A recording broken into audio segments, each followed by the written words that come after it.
Synthaholics.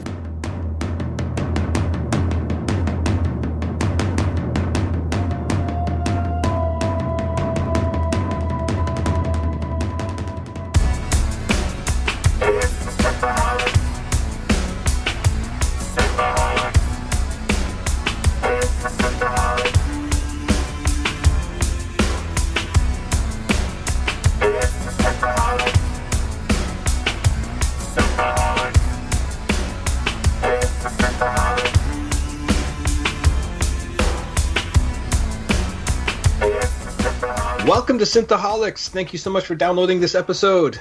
Today we are back on the Expanse.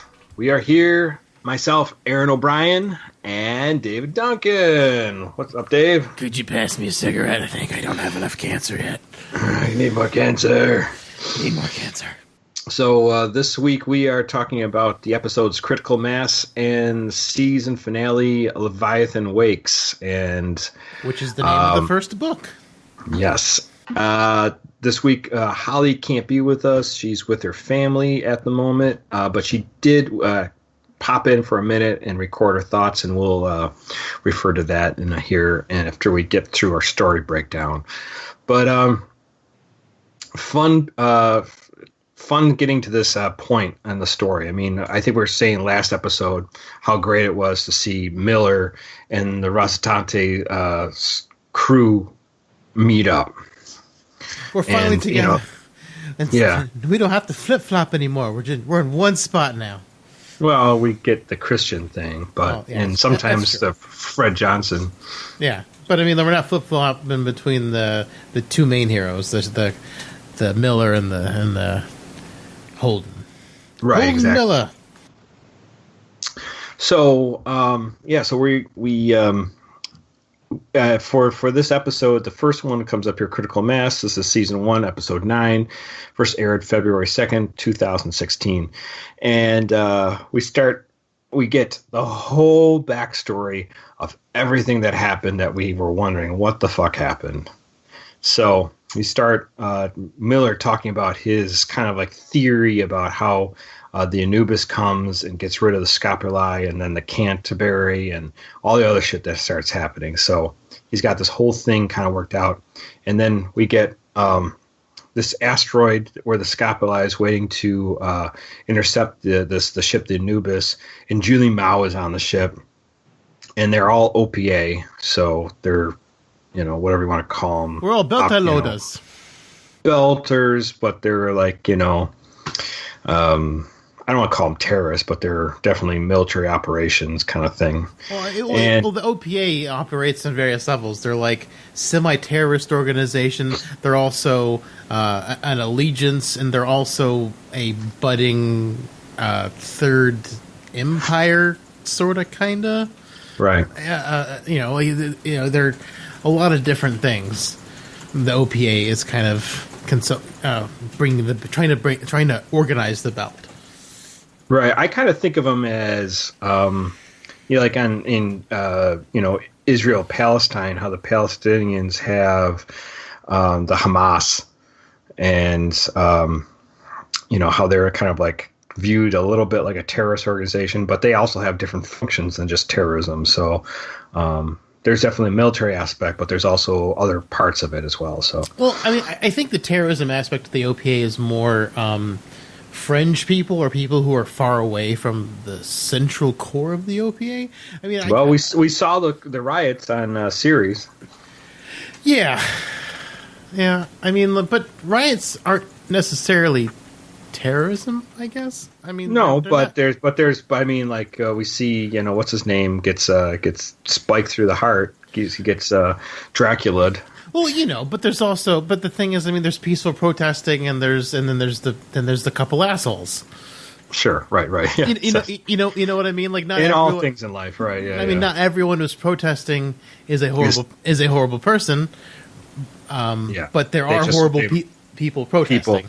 They can do some bad things, right. So I mean, like, just because they're rioting or they're just clamoring for their rights or whatever, it doesn't mean they're all bad. But you do have the asset with the giant rebar gun.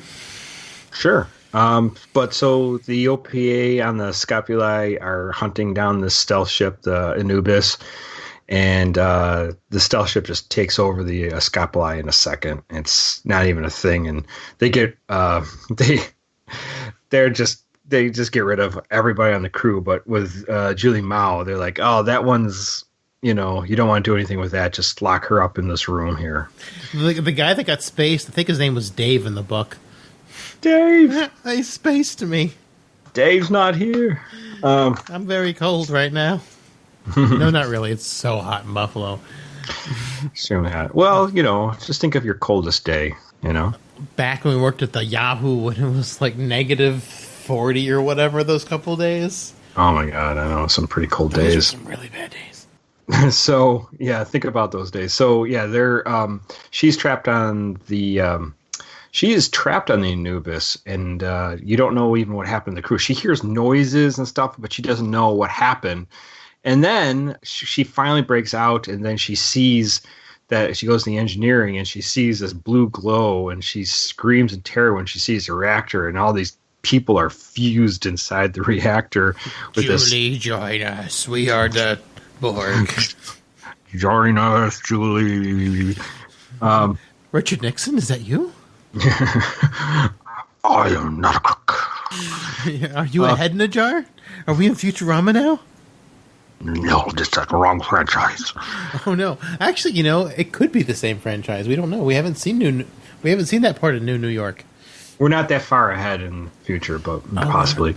We're not at Futurama time yet. Damn. Yeah, I don't think so yet. So Julie takes the shuttle, the Anubis 1A, off of the Anubis and goes to Aerostation. This whole time she's going under the name Lionel Pulaski, and she's trying to call Anderson Dawes, and he just will not answer her phone calls. And she stumbles through Aerostations to get to the Blue Falcon Hotel, and this is where she just starts going through this awful physical change while this bio weapon thing just takes over her. Man, I don't have to wear clothes anymore. It's growing all over all the private bits. The naughty bits. It's great. Yeah. Who would have thunk? And then we get when Detective Miller, holding Naomi, Amos, and Alex come through the door and find Julie there in the bathroom, and Miller is just so upset. I mean, like, the way this scene played out, it was really cool. Like, it almost seemed like it could have just have happened. But, I mean, it was probably a long time. But, I mean, like, it would have been even crazier if it just had happened. Just before they walked in? They showed up, and she just, like, just finally died right then and there. Yeah, I mean... it doesn't think it would matter either way other than her just being more infectious to the people. Well, I mean, just like the tragedy of it, like they just get there, like especially for Miller, because Miller's like basically in love with her at this point. I mean, right. Anderson Dawes said so, but at first you're like, there's more to it, but yeah, but it's like he's just playing Anderson Dawes, but there is something to that what he says. Dawes is not wrong. Right. No, he's not wrong, and Miller definitely has gotten like obsessed with her, and he's kind of like just thinking about, I don't know, it's weird. His head's just thinking about Julie, and like he wants to save her, wants to help her, but he doesn't even know what he's in for. Yeah, like when he gets to the hotel, he doesn't even know what she's been through. Oh yeah, he just thinks he's coming to save her. He doesn't know that she's dead, and I think it would have just been even more. I mean, I'm reading the book, so I guess I'll find out how long it was in between. But I mean, the events of the Expanse, like they've been happening all together, so she could have just died. I mean, relatively, probably within a week or so. So I mean, but yeah, she's I would say a couple days, or at least a day or so. She's been in there like that. So. Mm-hmm. So Julie's room, she's all taken over with these crystals growing out of her, and the proto-molecule.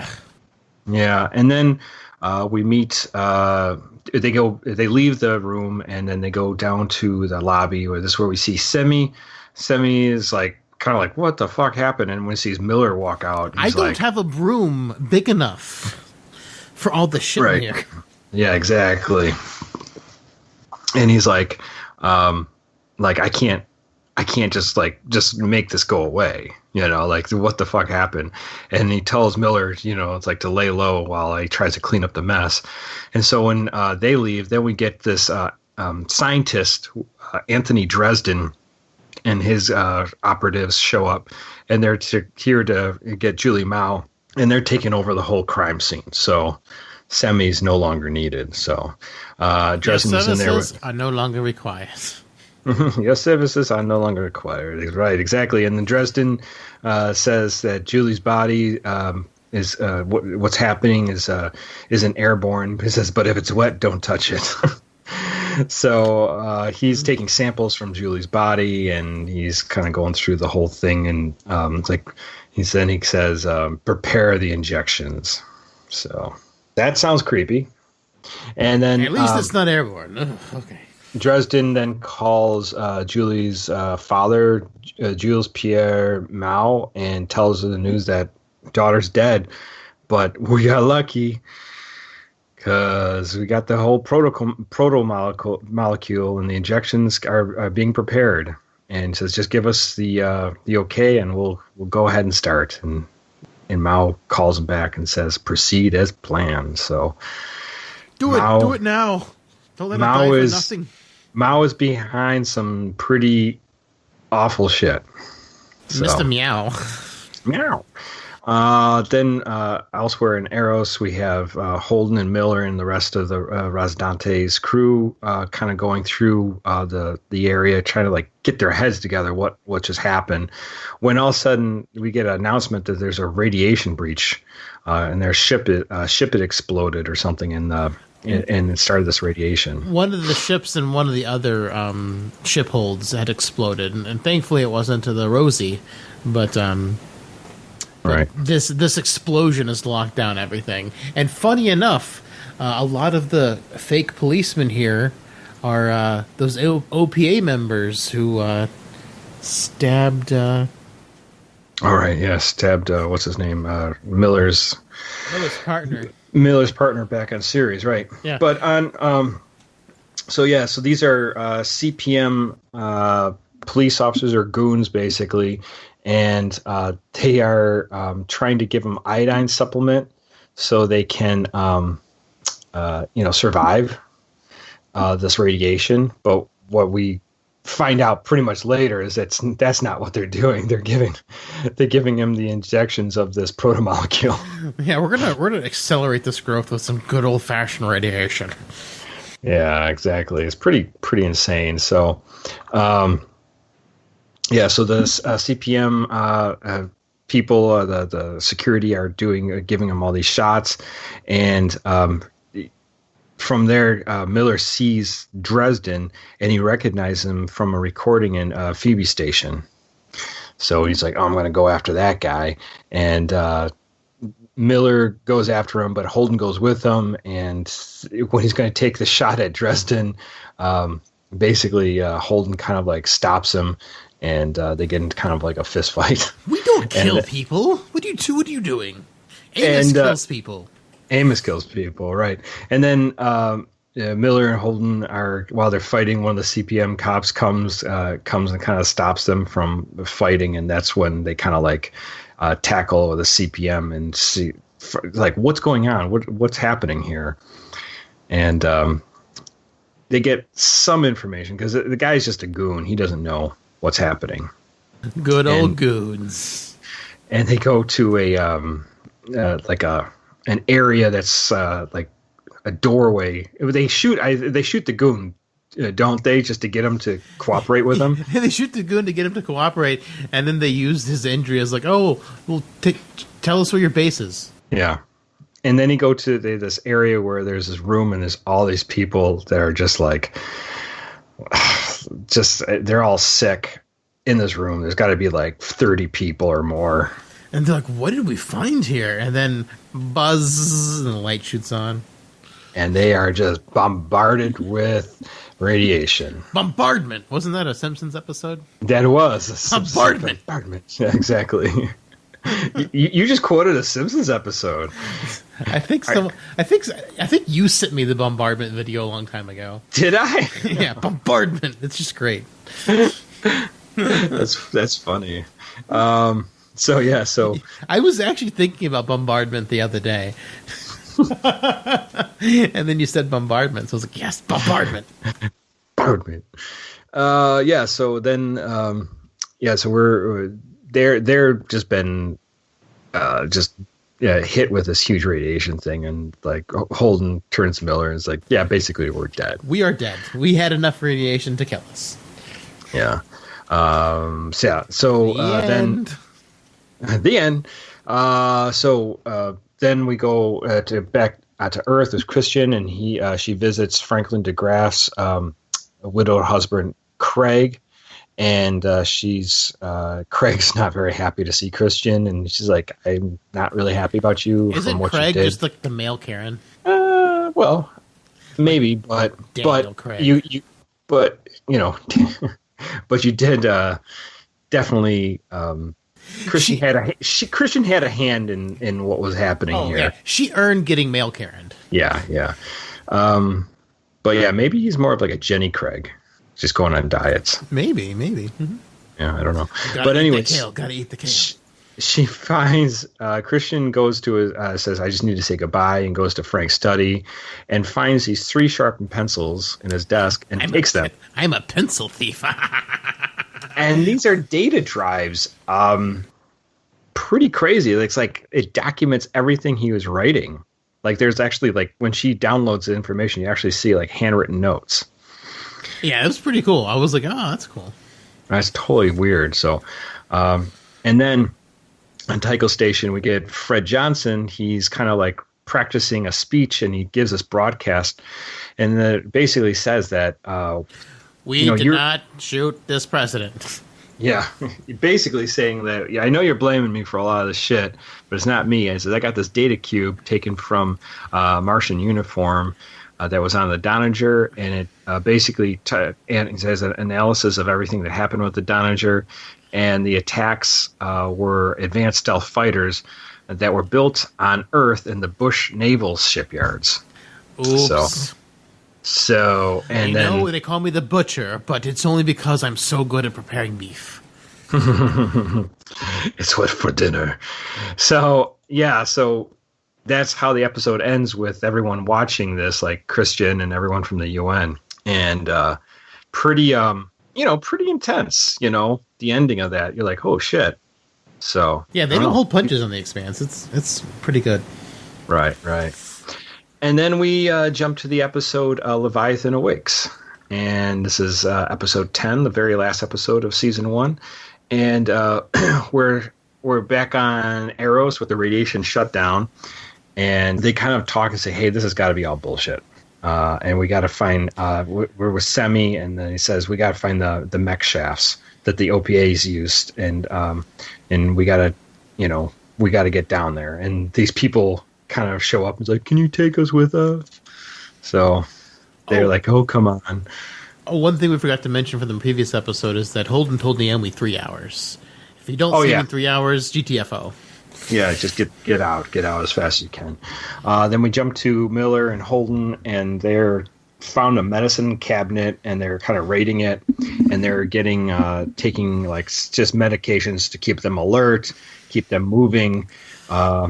It's like glue, just so their cells don't fall apart as fast. Yeah, I think even Holden says, so we hold together while our insides turn to goo or turn to mush or something like that. Pretty much, yeah. Yeah. So. And they're like, can your ship fix this? I don't know, maybe. It's got a med bay, it's Martian. They got advanced magic on Martian ships. It's possible. Like, the coffee is so magic. The coffee's to be tasted. It's to die for. It's like, it's worth the radiation I just got. I need to get there just so I have one more last cup before I die. Absolutely. Then we jump back to the Blue Falcon motel where Julie Mao's dead body is, and Dresden's there taking samples. He's kind of talking about how children's disappoint, but but not her. She's going to save us all. So he is so romantic about this corpse and so weird. This molecule that's going to change the world. Right, exactly. Then we jump over to Miller and Holden, and Miller's throwing up blood, and they hear gunshots in the distance, and they're like kind of like getting ready to hide and stuff like that. They hide in their kiddie arcade. For these CPM guys, and he kind of says like, "I never shot anyone before," and Miller's like, "You're just kind of like a clueless person who keeps on getting caught in trouble, aren't you?" And I'm like, yes, yeah, pretty much, pretty much. So they hide in this gaming room, and he's gonna blast his way out of there with these CPM guys. And Holden's like, there's got to be another way. There's got to be an access panel to somewhere else. We got to find something. He says, we got to like think like outside the box. We got to, just not blast our way out. And I don't know. Miller kind of goes on this rant, he says that hopes for earthers and idiots or something like that. And he's like, we Belters always know that the game's stacked against us. It's never going to be, fair. It's never going to be right. And then he starts reminiscing on how he grew up in one of these like game arcade areas. Yeah. And him and Semi were childhood friends, and like they used to steal coins until they couldn't get their hands in there or into the machines anymore. So. I don't want to grow up. Don't want to grow up. I'm Toys R Us kid. I want to stick my hand in and take what they got. And then he makes this like a point. It's like he said that Semi said that we should join the police. He says it's better to be the boot than be the one getting kicked. And then Holden says, and he says, "What are you now?" And then he didn't answer. And all of a sudden Julie shows up. This is the first time he sees Julie. Julie's kind of like haunting him now. He's like, "Yeah, which one are you?" Damn it, girl! You're dead. You're not wearing your pasties anymore. Put those back on. And then one of these CPN goons walk away from the group and enter into the gaming, and they hide under one of the tables, and he's playing the game, and he actually wins some coin, and they all start falling down. And when he crouches down to grab the coin, he sees Holden under the table, and then Miller just jumps into action and just starts choking this guy out until I think he breaks his neck. And kills the CPN. And Holden's kind of like, what the fuck? We just killed this guy. So Holden's never had to deal with that before. Poor Holden. He's so naive. He'll be killing people soon enough. Soon enough, you'll be killing people all the time. He threatened to kill Amos last time. He was like, I don't know. Yeah, I still don't know if he was ready to pull that trigger. Holden's like wavering between trying to be a badass and like, why did you kill that guy? Why did you do that? Couldn't you like talk to him? He's like trying to be Picard. He's trying to be a bit like Picard, yeah, for sure.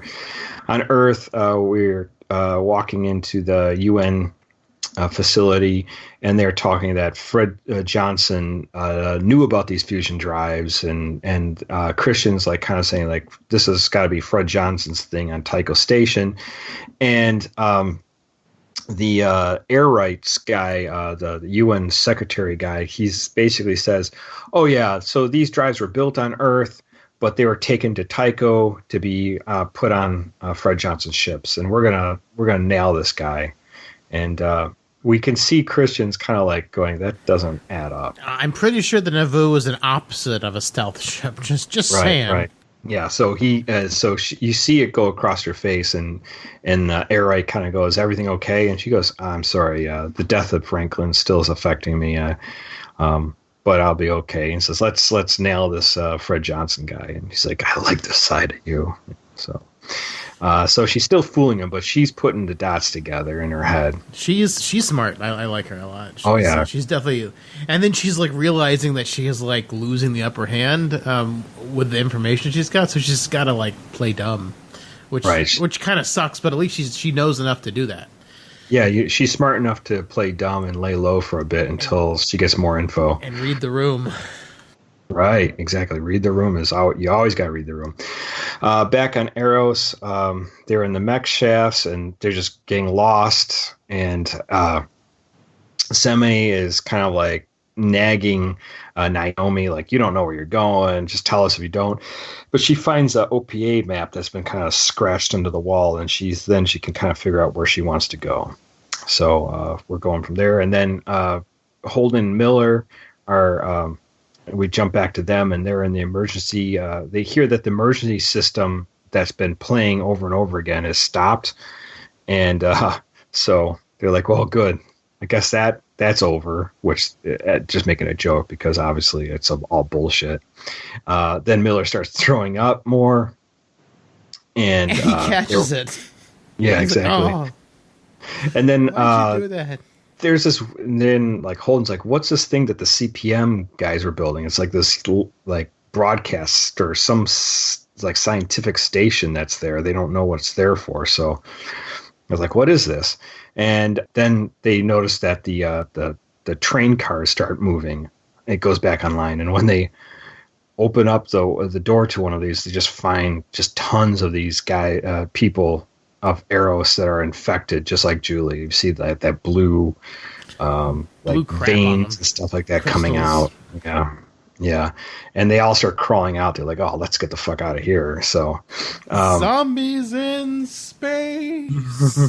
So, and then we go back to the mech shafts with Naomi and Amos and Alex, and they hit another dead end. So things are still getting frustrating there.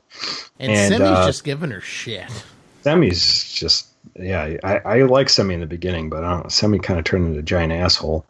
Then we jump over to Julie Mao, and they're like turning on these lasers on her. I don't know if it's something to start making her infection airborne, because then we start seeing like little dots show up. They're like not dots, but like spores coming. Spores, yeah. Coming out. So, and then back into the mech shafts. There's this, as they're going through, they look up into a vent, and there's this dead guy who just starts drooling blood down on one of the guys that are following them. And one of the little girls that's with them, Molly, freaks out and she runs. And Naomi tries to go after her and calm her down and says, "You got to be brave. I know you're brave. Let's just get through this," kind of thing. And then back to Miller and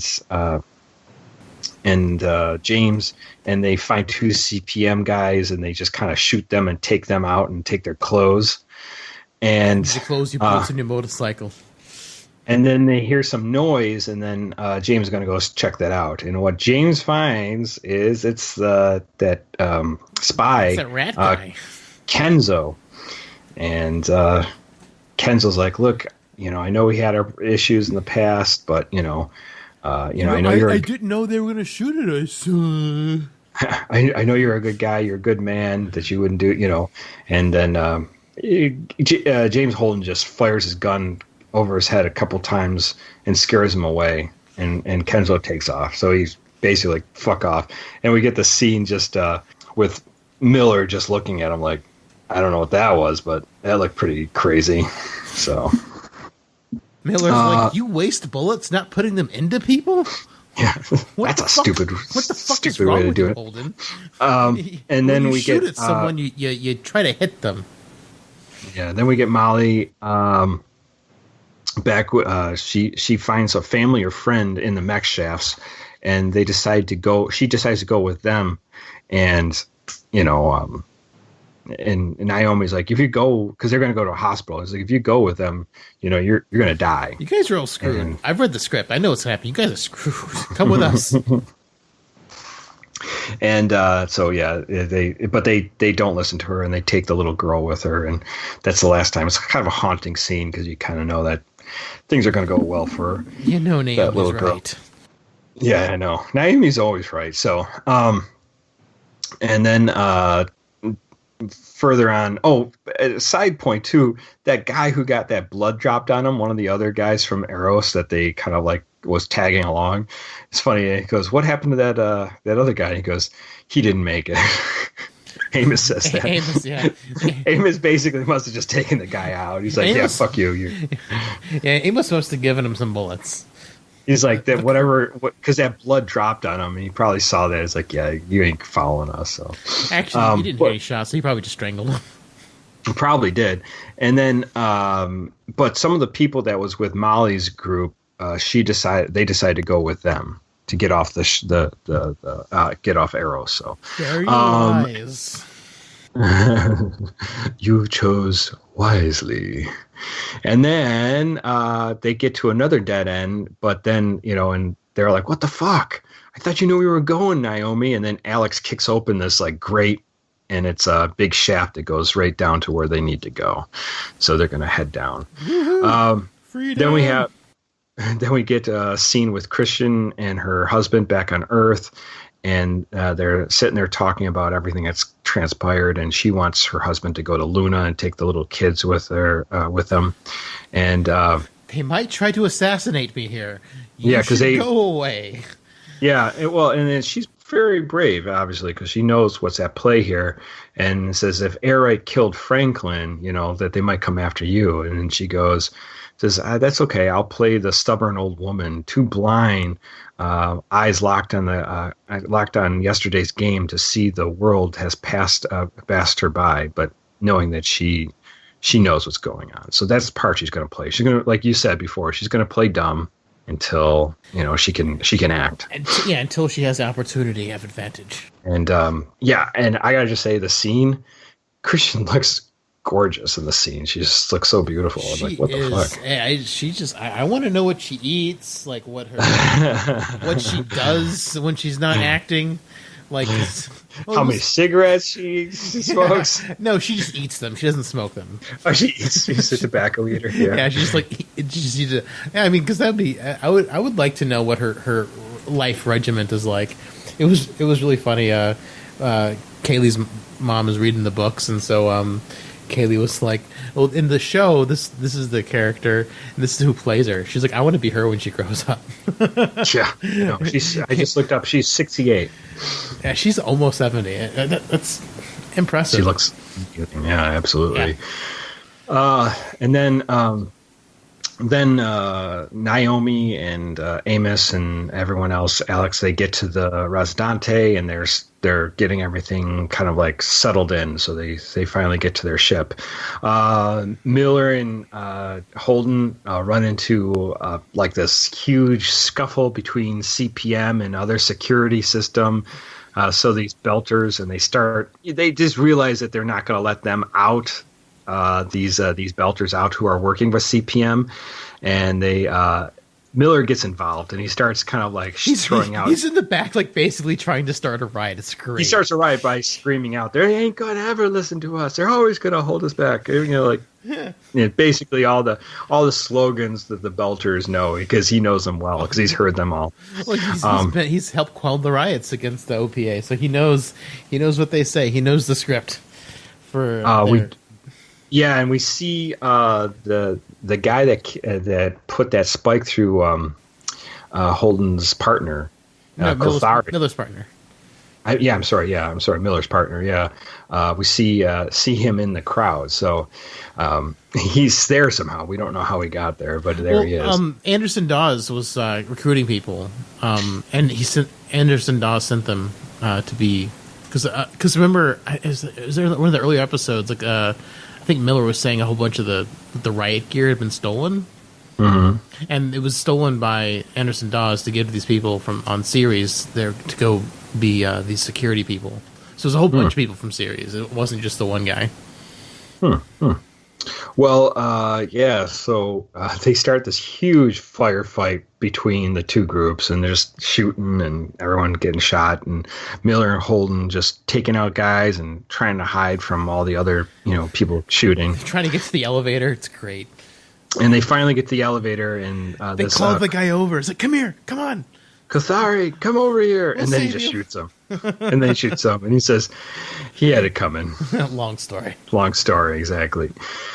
They finally get down to the airlock to the Residente, and they got the radiation sickness. They're dying. They can barely even stand anymore. And Amos comes up to the porthole. Well, it's just before that, he goes, Holden goes, we made it.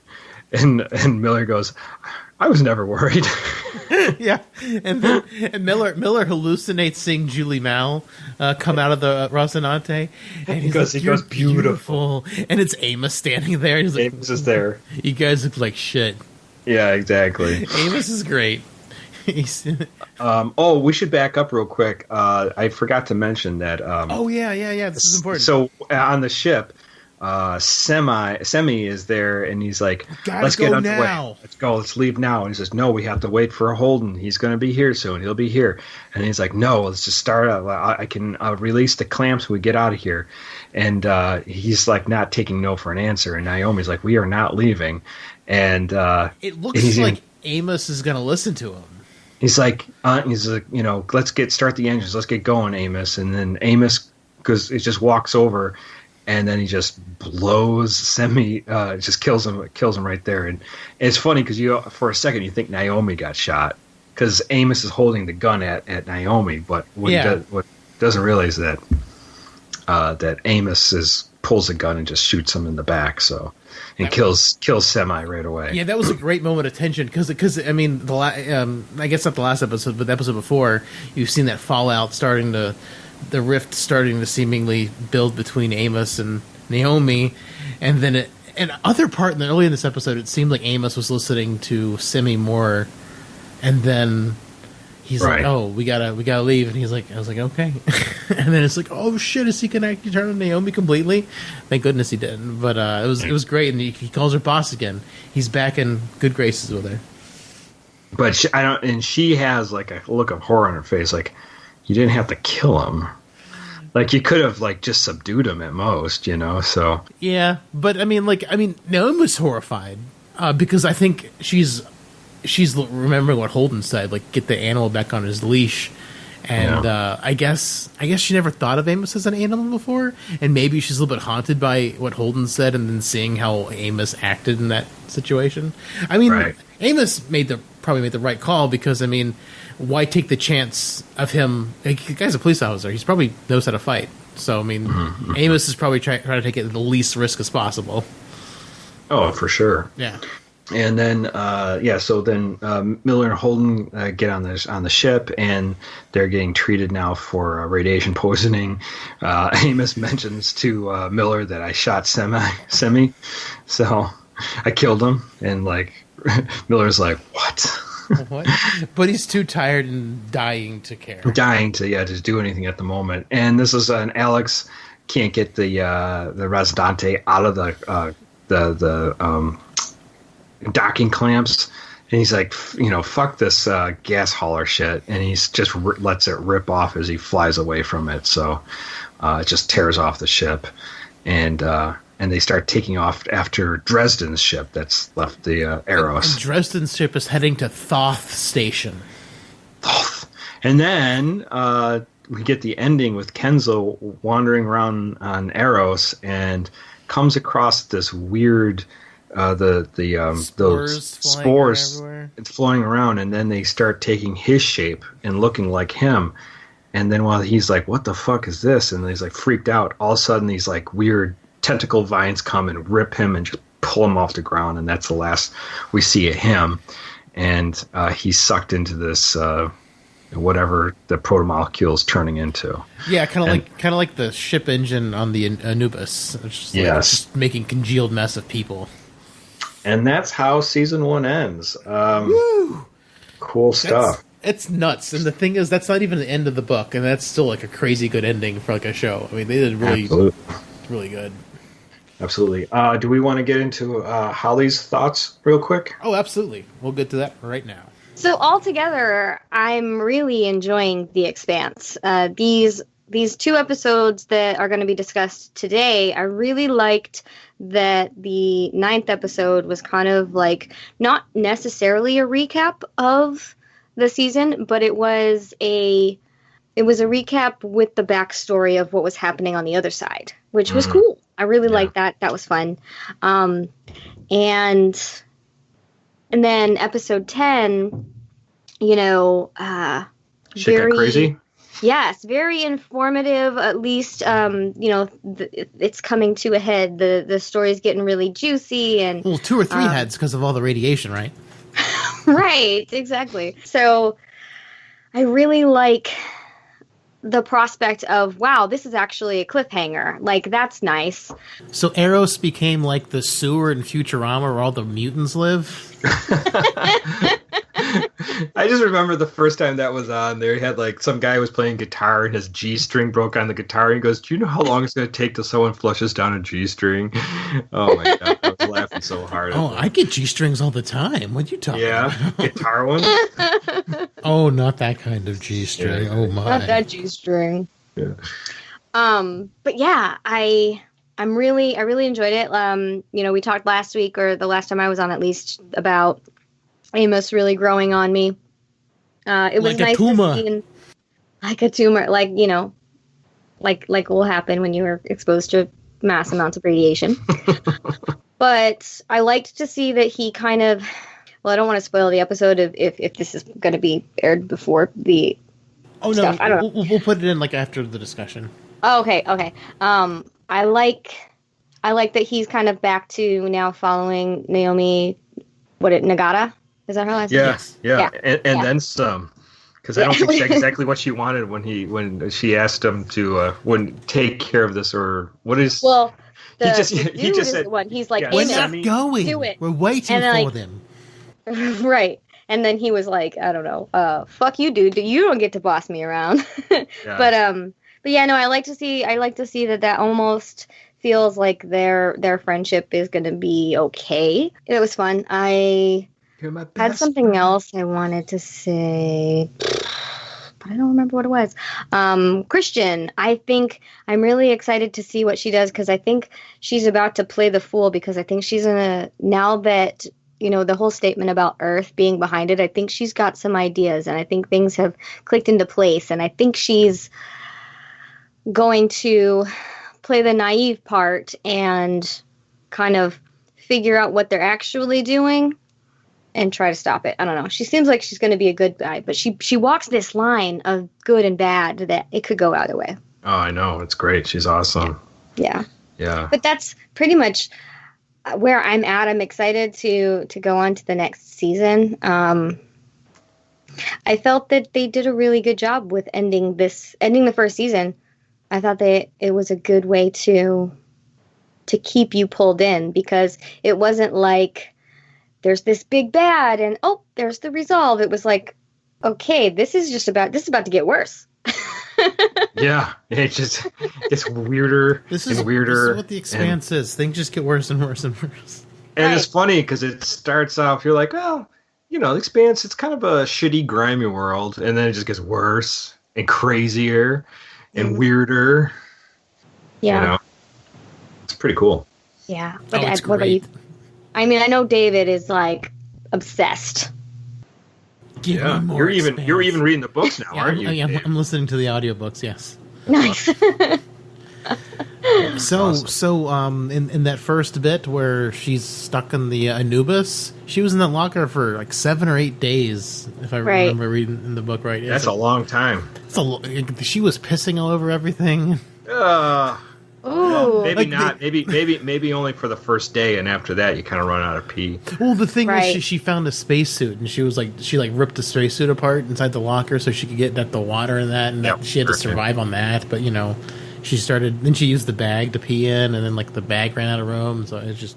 Or did they detail this whole thing? Oh yeah, it was like way detailed. Like, so the beginning part got a lot more detail in it. It's sort of like the flashback in episode 9, but like way more in depth. That's the prologue, the part where Julie's on the ship. It's really really interesting. So the book has more detail. The book is more detailed, but like the book just so far only bounces between Holden and Miller. No, Christian hasn't come up at all in the book. Which is maybe she's an added character for the show. She might just be part, like her she'll probably be in the books in the second book because of other characters that she runs into, but because they cross with the other cast. But how many books are there? There's There's a lot. 8 books Really? Looking released. up online. There's 8 got to be books. like 5 or is it? Yeah, I was going to There's say 8 6 books or that are 7, out. but The Yeah. 9th one's supposedly coming later this year, and I think there's like 3 or 4 novellas and a couple short stories. So like, I'm assuming, I mean, I don't know because I haven't read them and I haven't read all the synopsis. I'm assuming one of the novellas is about Christian and it fills in what she does in season 1 because, I mean, she's in And it like so her much. child's incident. Yeah, so I mean, so much of her is in season 1. Like, it must come from somewhere. So either the Yeah. writers just wrote her in more of a backstory for the show, or it's in a novella form somewhere. Gotcha. Or they have her backstory in one of the other books. I don't know.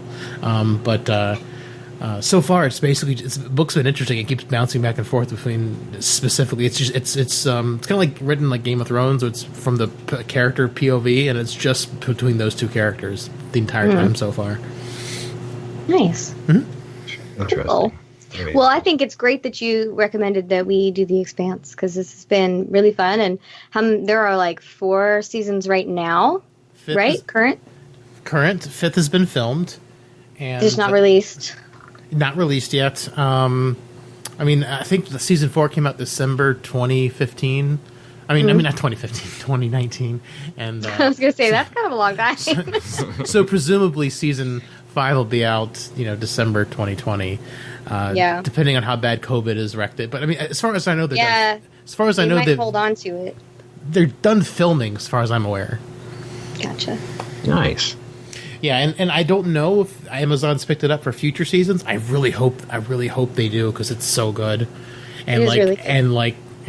I was on the edge of my seat at the end of the last season. I'm just like, oh my god, they better not cancel this. It's funny. Yeah, I really hope they see it through to the end. And the writers, I mean, the first book came out in 2012, I think. So I mean, like they've got a much better track record than George R. R. Martin for actually writing books. And Yeah, get publishing well. them. It's a duo working together, so that's a Yes. good thing. So That's- they're not that like is a good thing. yeah. Yeah, so Very cool. There's that. Well, Holly, I know you got to run, and we appreciate that you came and stopped by and talked about this. But we're going to have to jump into next season together, and I think it's just going to be you and I next time I think so, yeah. because Dave's got other important things to do. I'm getting hitched. I mean, we could just record the wedding and then put that out as an episode and be like, sorry Oh guys, my we're not God. That would be hilarious. I have no privacy. You're a social celebrity, Dave. Everybody deserves to be I'm at a your social wedding. celebrity to 100 people. Yeah. Hey, They all need to know. don't talk down to our 100 listeners. No, Yeah. I'm not saying that. I mean, I'm probably not even a celebrity to them. It's like, oh, I'm just the guy they listen to once in a while that they keep secret. No. Right. All right. Well, thank you guys. I love talking with you, and I will talk to you again next week. Sounds All right, good. Cool. All right. Have a great show, guys. Thanks. Thank you. So, Aaron, what did you think about these last 2 episodes? Ba-dum-bum. Don't take our word for it. Yes. Thanks for that, Holly. That's awesome. Yeah. So there's a lot to consider here of what went down in the last 2 episodes. And Dave, obviously you're far ahead. I'm a little further ahead, but not that far ahead. How far are you now? I still think I'm in mid second season. I haven't got much further, but maybe I'm in third. I can't remember. What has I can't. Well, I don't want to bring it up. yeah, because I was just trying to figure out if you're in season.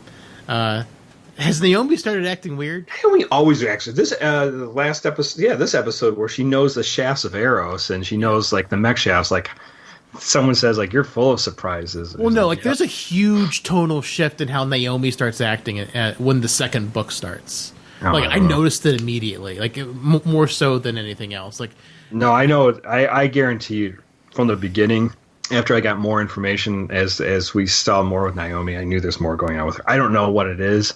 I'm not there yet, but I know there's something going on with Naomi. Nobody that resourceful, everything should know as much and be as competent as she is. Well, it's just weird. I mean, like because the books and the seasons don't necessarily the books and the Jive, seasons don't end at the same places, because like I can't remember what episode book 2 starts during season 2. I think it's around 3 or 4. I don't remember. It's all just blending together in my head. It's hard to separate. But watching the show, like there's like a definite feeling of different stuff happening. Like there's a tonal shift when a new book starts, and you can definitely tell when it's a new book versus the previous book. It's very noticeable. At least for me, I could definitely feel it being a tonal shift from one book to the next, and especially Naomi and even Holden's character a little bit. It changes a good bit in season 2. Have you seen Ganymede yet? Honestly, I don't remember. Oh, okay. I it's been like a couple weeks. I just got busy and I couldn't watch anymore right now, so I can't remember the episodes I watched. So yes, when you start seeing stuff about Ganymede, that's the beginning of the second book. Okay. No, I love these 2 episodes. I love how everything kind of coming together and the insanity, horrifying the sound of Eros as everyone's getting infected and have radiation poisoning, and then this protomolecule infection. Just the sound, the ambient sound. I don't know if you heard that while listening to the episodes, just echoing through all the hallways and the streets. Well, the sound of Eros comes up in season 2. Oh, does it? Yeah. Oh, the kid who got thrown out the holler in that random shot, and you didn't realize it was the kid who stole the water in season 1. Mm-hmm. Like he listens to Eros. Like it becomes like a music sensation. Oh, right. Like people listen to it. It's really weird. Yeah. And Miller's like, this counts as music? Mm-hmm. Yeah. Yeah. I mean, the music. I mean, the sound of Eros is really haunting. It's kind of cool sounding though. It's really weird. Yeah, it's like a horror story. But so and then I don't know. Just it's it's just cool to watch Miller and Holden go through their radiation poisoning and try to slog their way through Eros to get to the ship. It was pretty cool to watch that. And the only thing I thought was weird about that was that it was just Miller coughing up crap. Holden seemed like he was more or less fine. We got a little bit just before he went to start encounter Kenzo. A little bit, yeah, but not much. Yeah, I didn't get as much. Maybe that was off screen or something. Yes. I don't know, but yeah. So that was all fun. Like I said, Naomi seems like she's got more going on there. I know that we'll get more information about what that Dresden is working on with Mao. Julie's father. Yeah. Mm-hmm. So I know further along we get more information on that in season 2, but you're just like, what the fuck? Like he sees a picture of his daughter, and he sheds a tear, but it's like, dude, you're one fucking cold-hearted asshole. Well, but yeah, he is. So and he is just but they had a big falling out. I mean, Julie's been running with the belters long enough to be considered a belter. I mean, right. In the episode 9, the flashback, like, oh, she's an earther. The other guy's like, no, she's earned being a belter. So she's been with the OPA long enough to like earn some serious respect. I mean, right. Hell, I mean, Holden gets tons of shit, and he's been away from Earth for 12 years. Right, exactly. Well, yeah, because they just assume that because you're from Earth, you're a piece of shit. So. Yeah. Yeah, so Julie Mail hasn't been away for that long, presumably. I mean, she's but she's done. Young. But it seems like she's done more. Oh yeah, I mean, she's definitely for the OPA itself. Activist for sure. Hashtag OPA activist.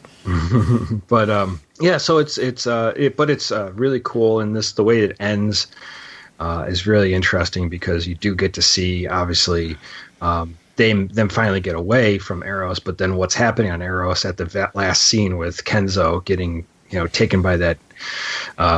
Proto-molecule monster is terrifying. So you're just like, what the fuck is happening? So yeah, it's some cool stuff, and like it just gets weirder and crazier as it goes forward. And we've come from small street-like crimes to international space conspiracies to almost going to warfare, and now we're talking full-out weird horror. Sci-fi horror creatures coming, taking over the station, so it just builds very quickly within 10 episodes, and really they don't miss a beat. So much stuff happens. It is crazy. Like, we've been covering these episodes like way quicker than we cover some Star Trek episodes, but like, well, we're doing 2 at once. Yeah, we're doing 2 at once, which we don't usually do. But I mean, there's so much happens. But I mean, also it's like it's simple too to kind of break down. But like, their episodes are just so dense, and there's lots of jumping around, and you know, it does. It's such. I mean, the thing is, like, it spans so many genres. Like, it does space, it does politics, it does, you know, like the weird sci-fi horror a little bit. Like, it's spanning all these different genres at once. So it's got potentially really wide appeal. Like, I don't think I've talked to anyone who's seen The Expanse that's hated it, or that like, it's either like they've seen it and they love it, or they've never heard of it. It's really weird. If you haven't seen it, then I can understand you're kind of dismissing it. Because it's just like, oh, it's just another random show that's on, but it's much better than that. I mean, if you're a Star Trek fan, Star Wars fan, like you gotta watch it. I mean, like I feel like there's a lot of appeal for The Expanse. Oh yeah. I mean, even if you're not super into sci-fi, I mean, Kaylee's not super into sci-fi, and I was like begging her to watch The Expanse for like months, and then we finally watched it, and she got sucked into it, and she was like, can we watch more Expanse? I was like, yes. No, it's cool. Yes, we can watch more Expanse. So we finished the whole show in like 2 or 3 weeks. Awesome. Like we binged it pretty good. So it's great. And then even rewatching it has been fantastic. Like, just picking up on the new little thing, the little nuances, characters.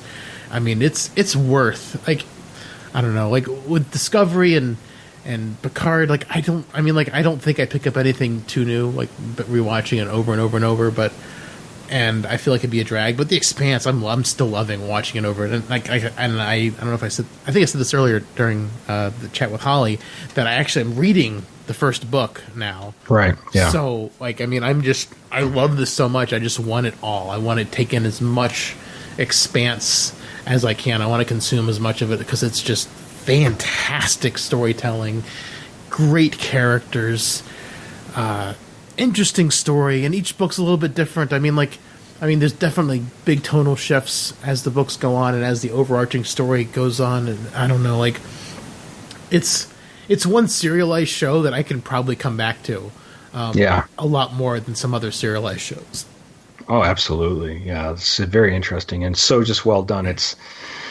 You're given like the street view, which is cool, and then you're also given sort of, the stories are told in a humanized way, so it's not so overarching that you can't like identify what's happening.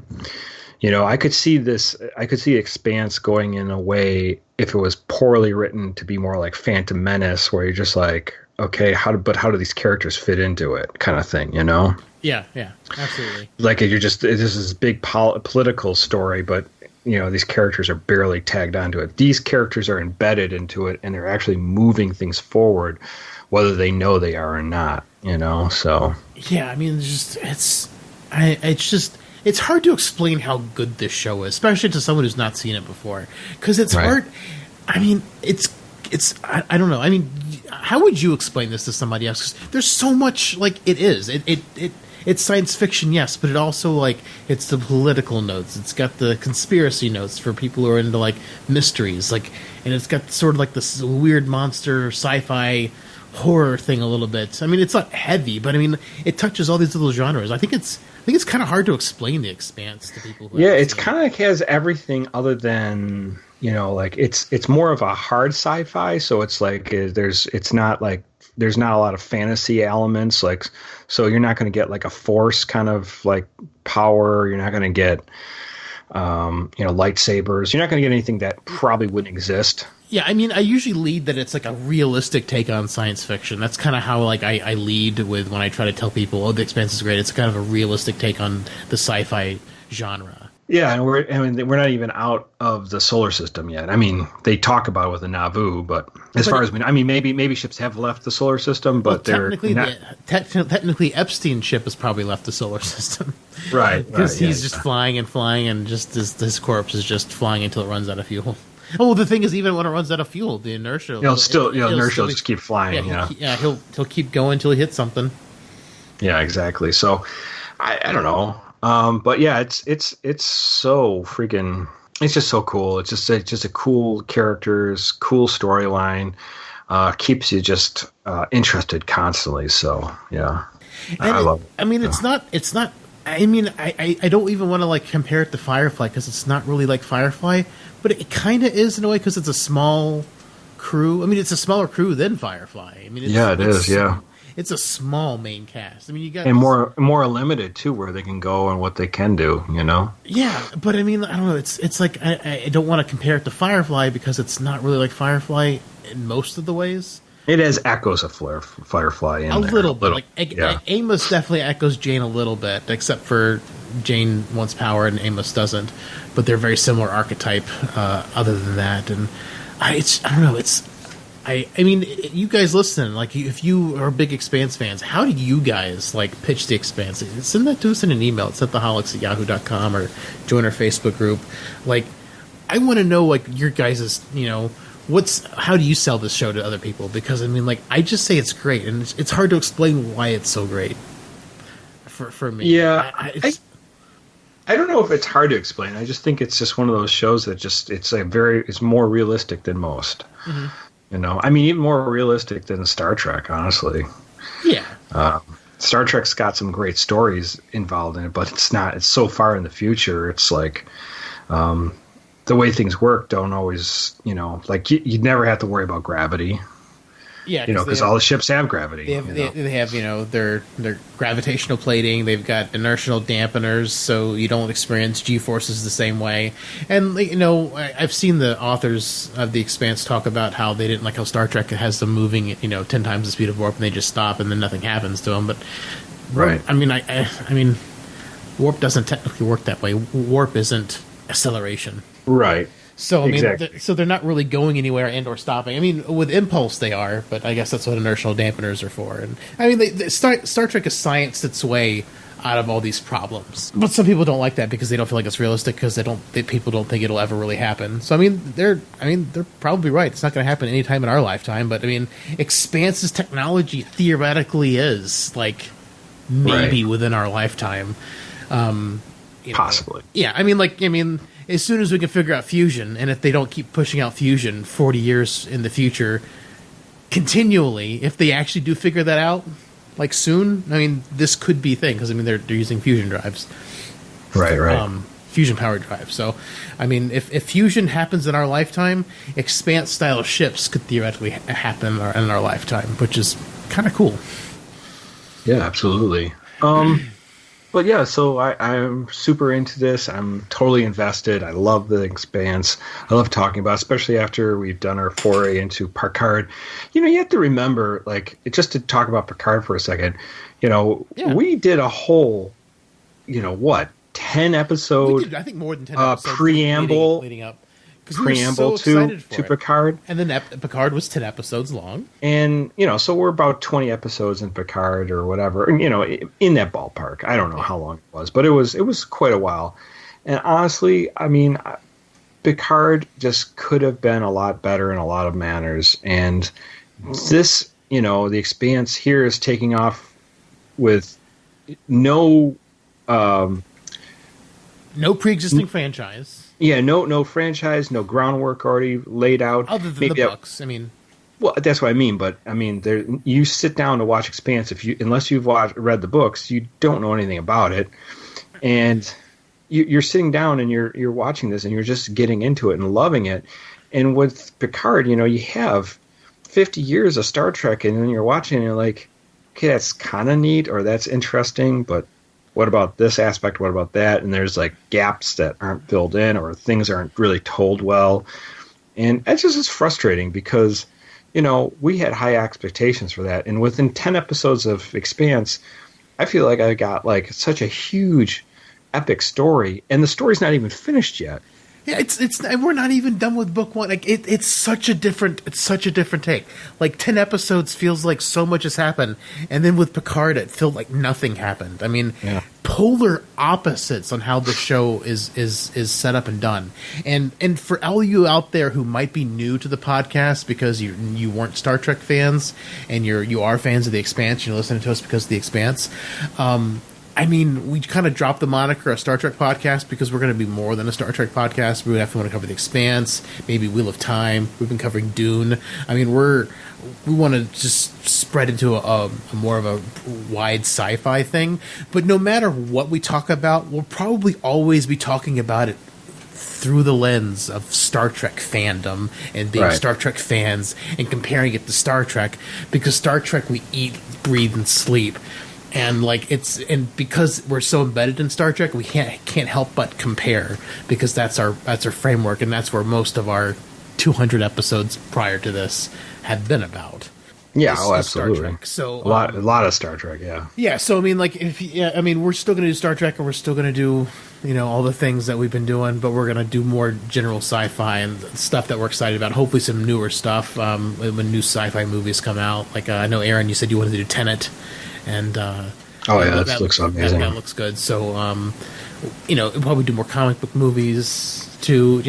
Keeping in line with more modern things, just to hopefully reach a larger audience. But pretty much everything will be looking through like a little bit of a lens of Star Trek, like we're doing now. Sure, absolutely. I mean, is that? I mean, we bring Star Trek up because we always do. Because Star Trek, we've talked Star Trek for over 200 some episodes. So yeah, absolutely. So it's. I mean, I that's how I feel like, and it seems like you kind of feel the same way. Like we're going to be looking at most everything we talk about through a lens of Star Trek, and if we see a Star Trek connection, we'll probably make it. Oh, absolutely, yeah. For the most part, yeah. Good stuff. But and the stark contrast is that Star Trek also was. I mean, we've also compared Game of Thrones to Star Trek, serialized Star Trek as well. And Game of Thrones also had the rich books to draw from for most of the TV show, not all of it. And The Expanse also has the books to draw from and the novellas to draw from. I haven't read the novellas. I've only started the first book, Leviathan Wakes. I presumably, I don't know if you Expanse fans are out there. No, so far Christian hasn't been in the first book, so I'm assuming there's a novella about her. Let me know if there is or not. I would love to read it. Yeah, definitely. Yeah. So, I mean, there's so much that we're going to be getting into and talking about between the two, and we will compare them. So if you're not Star Trek fans, we're sorry, but Star Trek has been such a huge part of our lives, so it's going to come up. Absolutely. Yeah, sure. Absolutely. Cool stuff. Well, guys, it's been exciting, the first season, and we're going to jump into the second season soon. I think we'll see how things play out, but it might be we're going to take a week off. So we are going to have I'm going on vacation, Holly's got some things happening, and then Dave... I'm getting married. Getting married. Yeah. So he is he's got stuff on his plate. So I got plate on my stuff. So we might take a week off in between all this. So but we'll obviously let you know. You can follow us as always on Twitter at Synthaholics Duo. You can also catch up us on the Facebook page or Facebook group page is Facebook.com/groups/Synthaholics. Join us there, and you can tell us if there's more about the Expanse we don't know. You can tell us if our takes are right or wrong, or something that we're missing while we're talking about all this. So we appreciate any thoughts or inputs. As Dave said, you can email us if you have more thoughts, and we'll even read your email on the show if you give us permission. It's at synthaholics@yahoo.com, so you can hit us up there. And as always, if the show is something you feel that you can support, we much appreciate you going to our Patreon.com/Synthaholics, and donating there. Well, Dave, next time we'll be talking about season 2. Season 2, yeah, can't wait. Don't let the protomolecule get you. No! Yeah, no, it's pretty cool. So I'm excited, and this is some cool stuff. And, these 10 episodes are amazing. I can only imagine the next 10 episodes are going to even be cooler. So season 2 is 13 episodes. Ooh, even better. 13. Yeah. Lucky 13. And season 3 is 13 episodes. It wasn't so lucky it got canceled. But then Amazon brought it back. That's good. That was lucky. Well, guys, For all that and more, please tune into us. And just remember, we also have our Dune series. You can check that out as well as we do our book review of Dune. So you're welcome to chime in and let us know what you're thinking and what is going on in your Expanse world or your Dune world. So we'd love to hear from you. And your Star Trek world, because we still care about that. Yeah, we do still care about that, yes. All right, guys. Until then, live long and prosper, one and all. Woo-hoo. Well, McCoy, my boy, come mix me a drink. Before the night's over, I'll puke in the sink, and we'll cry till we laugh, and we'll both shit our pants. You're the best drinking friend I ever had. Season 1. It's good. 10 episodes. Told the story. Cool, buddy. That was such a good call. Like I wasn't even thinking about that, Picard. But that was such a great comparison. Oh, with Picard and 10 episodes. Expanse. 10 episodes that felt like they went nowhere versus 10 episodes. It's just like, oh my god. There's no comparison. I was thinking about because I was watching this last episode again today, and I was like, man, Picard just went nowhere, and the ending was so like, what? So I was just like, I don't know. I just think there's no comparison. Well, but that's what I mean. Like, it's just I didn't think about the comparison because there is no comparison. But comparing them just like, it just makes me like, wow, like this is what epic storytelling is, and then this is like I don't even know what this is, Picard. I don't even know what I'm looking at. Yeah, I don't know. It's just like it's like 10 episodes of clever in jokes and like hidden references that right in jokes and hidden references don't tell a story.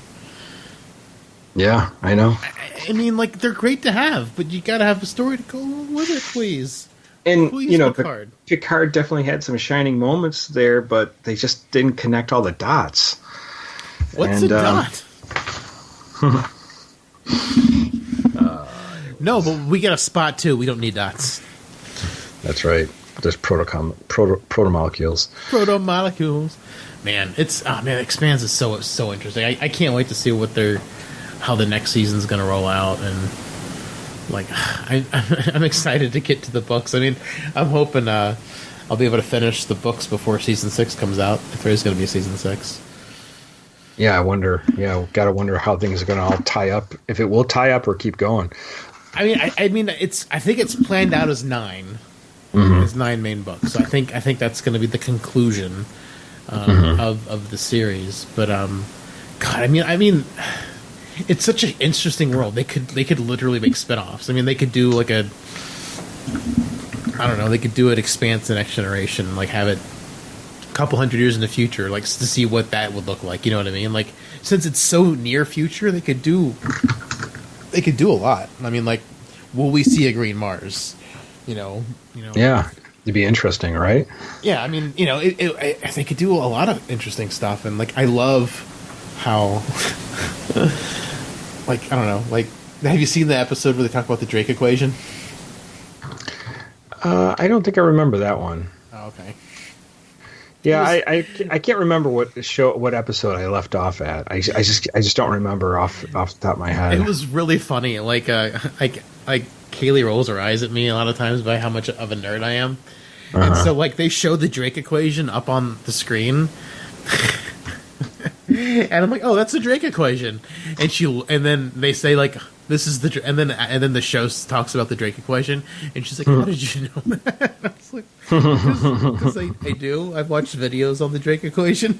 This is serious shit. I should know this stuff. I know this stuff. Yeah, it's really funny. Like sometimes I'm like, oh, like that's Drake. Like I'll recognize stuff that I know from the Expanse, and she's like, how do you know that? Why do you know that? It's really funny. Just the looks I get from her sometimes, and like the depths of my nerddom. The depths of my nerddom. Yeah, because it's like the Drake equation's a real thing. Oh yeah, of course. The Expanse uses it. It's so great, man. No, it's awesome stuff. I love it. Tonight's gonna go. I can't talk. Remember the episode where Cisco got put in the hot box? Oh yeah, Paradise. Yeah, it feels like that in my place. We just got some fans going, and I got a window unit air conditioner. I shut the door. Oh boy. I'm refusing to turn things off. I'm moving things as far away and shutting doors or closing down doors. My dishwasher should be almost done on its cycle. Oh, is your dishwasher really loud? Oh, yeah. I mean, can you hear it? I hear a humming. That's the dishwasher. But it sounds like a fan too, so I don't know. I mean, there is a fan there, but my fan is near silent. It's definitely the dishwasher that's making that noise. Oh, right. Cool. Or it might be the air conditioner, actually. Oh, nice. Yeah, so Holly said she's going to be up. Man, it's hot. It's like hot box hot. My car said 103 earlier today. Yeah, it definitely seemed really, really hot today, so. It's brutal. I feel like Cisco in the hot box. Yeah. It's definitely quite toasty.